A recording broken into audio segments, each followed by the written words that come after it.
Terima kasih Ibu Pauline ini sudah gabung dengan kami untuk kita ngobrol-ngobrol terkait ICE Institute ya. Ini Boleh. sebetulnya udah waktu eh, saya dan Bu Pauline sama-sama di Ristek Dikti pada waktu itu lahirnya Bu ya. Jadi berapa tahun yang lalu Bu ya? Sudah sekitar 8 ya Pak ya usaha kita. Ya, Dimulainya 8 tahun gitu ya. ya, Lahir soft launching 2019 oleh Pak Menteri Nasir. ya. Nah, kalau Ibu bisa ceritakan kira-kira dulu itu backgroundnya apa dan apakah latar belakang lahirnya ICE Institute ini, atau mungkin bagi beberapa rekan-rekan kita itu perlu dijelaskan juga ICE itu apa nih? Apakah S kita gitu ya? Kemudian kira-kira tujuannya apa institut ini, Bu? Iya. Makasih Pak Ismu.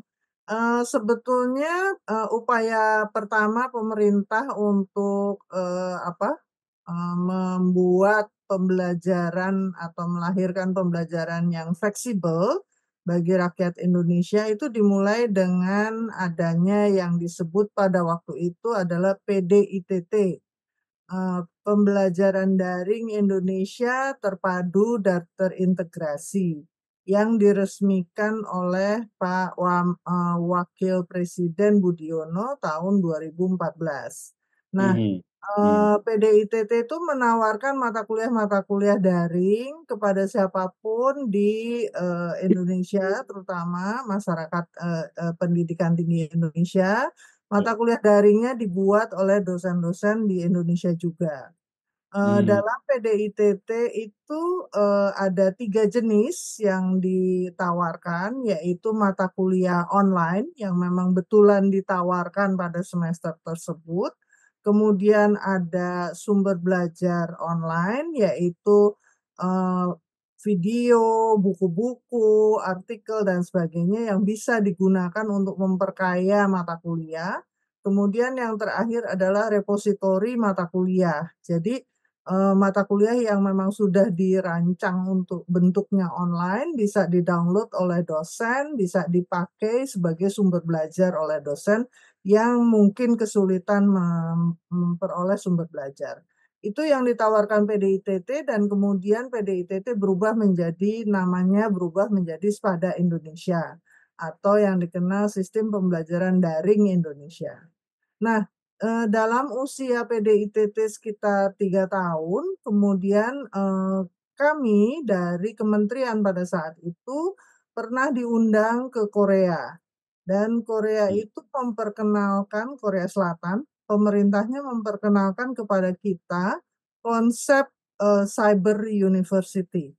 Ya, ada Oke. beberapa orang pada waktu itu yang hadir, dan kemudian setelah kembali kita rapat dengan Pak Sekjen pada waktu itu karena perintah untuk ikut serta dalam kegiatan tersebut dari Pak Sekjen, itu menyatakan, "Loh, kalau memang Korea bisa, membuat seperti ini, kenapa Indonesia tidak?"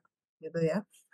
Ini merupakan upaya untuk lebih memperluas lagi kesempatan belajar fleksibel bagi masyarakat Indonesia, dan kemudian diindikasikan bahwa cyber university ini suatu saat bisa, meningkatkan APK, gitu ya, karena Hmm. kita sedang berjuang untuk Ah, APK pada saat itu. Nah, ya, kemudian dirancanglah, ICE Institute ini, waktu itu namanya masih Cyber University, Pak, gitu ya, Indonesia Cyber University, ICU. Nah, kemudian, dalam perjalanannya itu, ternyata kalau kita, membuat Indonesia Cyber University, maka diperlukan, infrastruktur dan birokrasi yang agak lumayan, karena ini merupakan satu perguruan tinggi begitu ya. Jadi dia akan terikat dengan segala macam peraturan perguruan tinggi untuk memberi gelar, ada rektornya, ada birokrasinya, dan sebagainya. Nah, lalu dipertanyakan apakah ini pemerintah, negeri, atau swasta. Pada saat ya, itu perguruan tinggi pemerintah sedang dibekukan, nggak boleh nambah lagi begitu ya. Jadi ya. ini menjadi berat sekali pertimbangannya di kementerian, akhirnya, kita berupaya bagaimana caranya, ada beberapa teman yang sempat memperoleh bantuan dari Coursera, dari edX itu jalan-jalan, tanda petik ya, jalan-jalan bekerja begitu, ke Amerika untuk melihat praktek dari Coursera dan juga Hmm. dari edX di MIT. Nah, hasil laporan mereka itu menyatakan kenapa tidak memulai seperti Coursera atau edX saja, gitu ya. Ya. Jadi, menyediakan mata kuliah daring yang, bukan cuma seperti Spada Indonesia, pada waktu itu kita juga mempertimbangkan kan udah ada Spada gitu ya. Karena Spada Indonesia itu betul-betul empowering perguruan tinggi yang masih kurang dari sisi akademik dan sebagainya, sehingga, layanan-layanannya difokuskan untuk blended learning, untuk pengganti dosen dan seterusnya. Nah, kalau yang, ini diharapkan bisa lebih, quality assured di tingkat internasional begitu ya. Jadi, Indonesia memajukan bukan cuma sekedar publikasi-publikasi saja dari dosen-dosennya, tapi juga adalah mata kuliah daring yang harapannya bisa sejajar nantinya di level internasional. Jadi itu ancang-ancang pada tahun 2017 kita membuat, ICE Institute ini dengan nama pada saat itu ICU, bukan Jadi Intensive Care Unit panjang, ya. panjang sekali perjalanannya ya, mulai dari Ya, 2014 ternyata ya. betul, Bu betul Tony Pak, betul. menceritakan dengan sangat baik sekali dan tadi sebetulnya jadinya ter terlihat jelas bahwa walaupun Ibu belum belum selesai sampai 2018 ya, sampai Ya, IC ini. Tapi yang saya jadi belajar itu adalah bahwa ini membantu juga universitas-universitas yang bukan online ya, universitas-universitas yang tradisional itu betul, dibantu juga dengan ini gitu ya, karena betul. dimungkinkan beberapa mata kuliah online dan sebagainya Ya, sehingga eh, tadi kata Ibu kata kunci yang terakhir tadi kualitas gitu. iya. Eh, Mungkin dilanjutkan sampai selesai tanggal 2019 dulu Bu ya dan perkembangan Oke, dulu sampai dari saat ini. 2017 itu kita mulai pendesainan sistemnya begitu ya Pak ya, bisnis modelnya dan seterusnya. Kita beruntung pada waktu itu kita dapat bantuan, walaupun tidak berbentuk quote unquote liquid funding ya Pak ya, tapi banyak sekali bantuan dari ADB, Asian Hmm. Development Bank. Misalnya mereka punya mahasiswa beasiswa di Virginia University, karena dulu ADB kan memberikan, beasiswa ya, Pak, ya. Itu kemudian, yang mengambil, ICE Institute ini atau konsep, pada waktu itu ICU itu sebagai, proyek akhir mereka. Ya, Hmm. dari Fakultas Ekonomi gitu. Jadi mereka yang bikinin bisnis model kami gitu ya. Oh ini, seperti ini, dan itu kan relatively, gratis gitu ya, nggak harus Hmm. bayar karena mereka menjadikan ini sebagai project, akhir disertasinya gitu. Nah, itu keren banget gitu ya. Kemudian, juga untuk pengembangan mata kuliah itu kami, tidak ada dananya, cuma minta kesediaan dari berbagai perguruan tinggi. Pada awalnya itu ada 11 perguruan tinggi yang ikutan, swasta maupun negeri. Ayo bikin mata kuliah satu-satu saja, ada 11 atau tiga-tiga. Nah, pada akhirnya itu jadi begitu ya, walaupun sangat-sangat minim dan sangat, istilahnya masih, kasar begitu ya, rough draft begitu, tapi jadi dan bisa di-soft launching-kan tahun 2019 oleh Pak Menteri Nasir. Nah, perjalanan dari tahun 2019 sampai tahun 2020 itu ya, eee, agak bermasalah karena kita dihadapkan pada kenyataan dari Menpan RB pada saat itu bahwa dikti itu nggak boleh nambah lagi unit gitu. Hmm. Sehingga, ICE Institute ini bingung mau ditaruh di mana gitu ya. Kita sudah siapkan semua legal drafting-nya, sudah sampai ke Kumham dan sebagainya, tapi mandek di kenyataan bahwa nggak bisa, Dikti itu nambah unit lagi gitu ya yang, menjadi organnya Dikti gitu. Nah, ini menyebabkan, ICE Institute itu mau ditaruh di mana, bingung gitu ya karena idenya sudah bagus, sudah diluncurkan dan sebagainya tapi, kenyataannya rumahnya nggak ada gitu.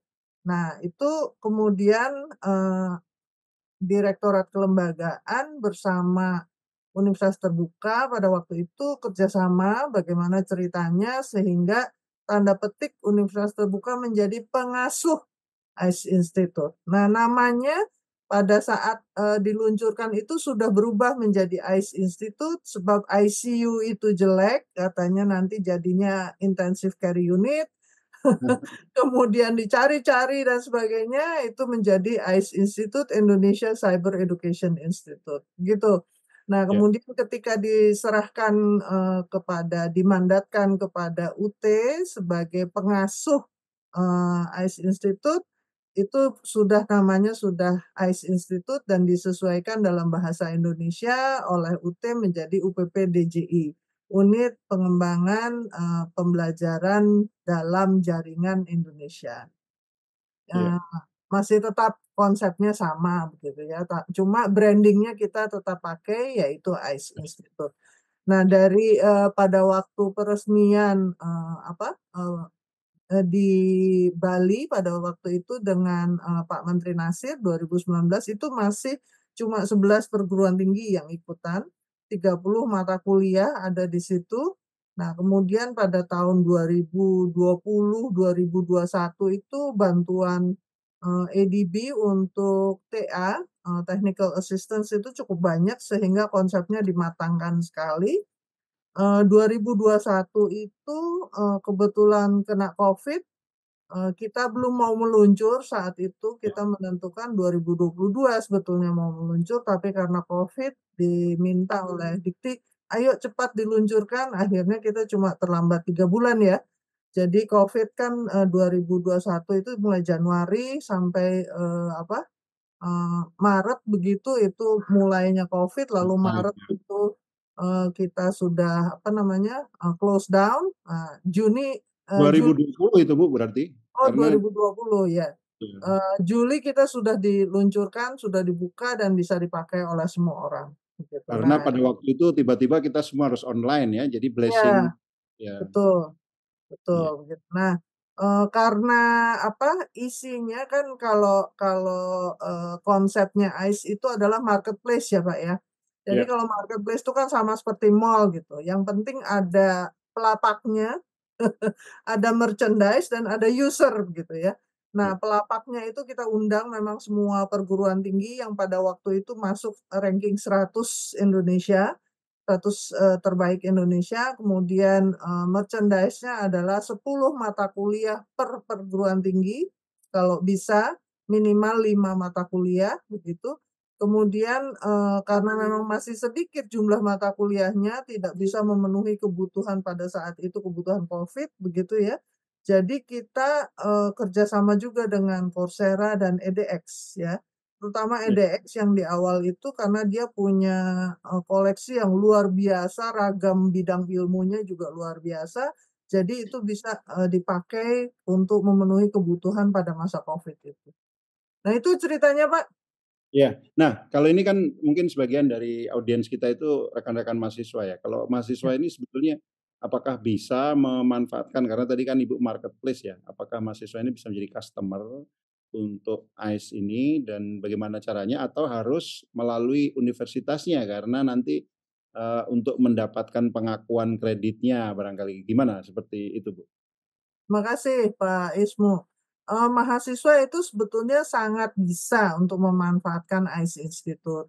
Kalau memang ingin pengakuan kredit, memang harus melalui perguruan tingginya, paling tidak kaprodi dan dekan gitu ya. Biasanya dikumpulkan, didaftarkan oleh kaprodi atau dekan kepada kami, nanti kami dapat, daftarnya, list-nya, kemudian nanti akan ada email untuk verifikasi dan dapat akun untuk masuk ke ICE. Itu secara teknis. Tetapi kalau mahasiswa itu, misalnya ya, "Ah, saya ingin belajar golf nih," gitu ya, "saya pengen tahu golf, Padahal saya itu, jurusannya atau prodinya itu teknik kimia gitu. Apa urusannya teknik kimia sama golf kan nggak ada gitu ya.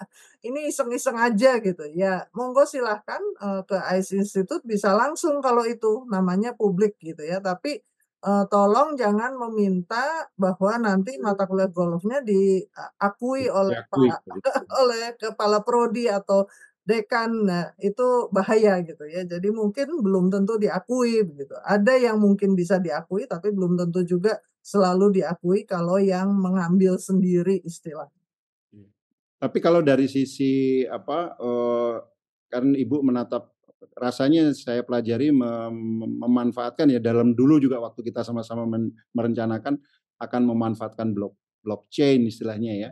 Nah, apakah, kredensialnya itu kemudian, dalam bentuk itu dan apa, selalu dikeluarkan ya setiap kata kuliah tentu dengan persyaratan-persyaratan kelulusan tertentu yang harus dipenuhi mahasiswa.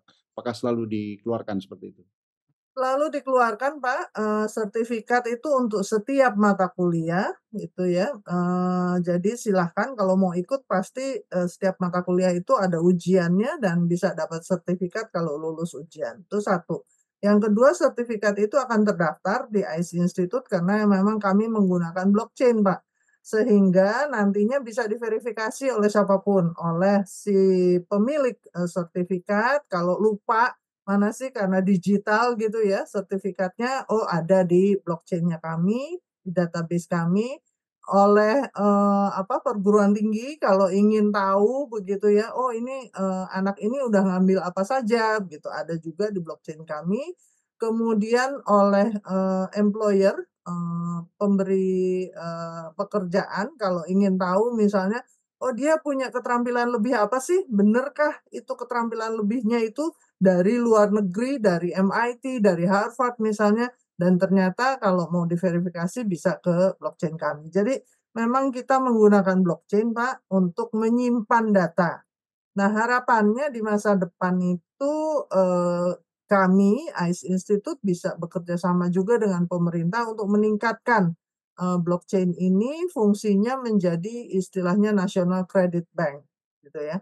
Kalau di Amerika tuh ada yang seperti Spantran begitu, Pak, gitu ya. Jadi Hmm. kalau, orang mau tahu saya ini misalnya saya mau ikut, kerja di perusahaan pupuk begitu ya, tapi ijazah saya teknologi pangan.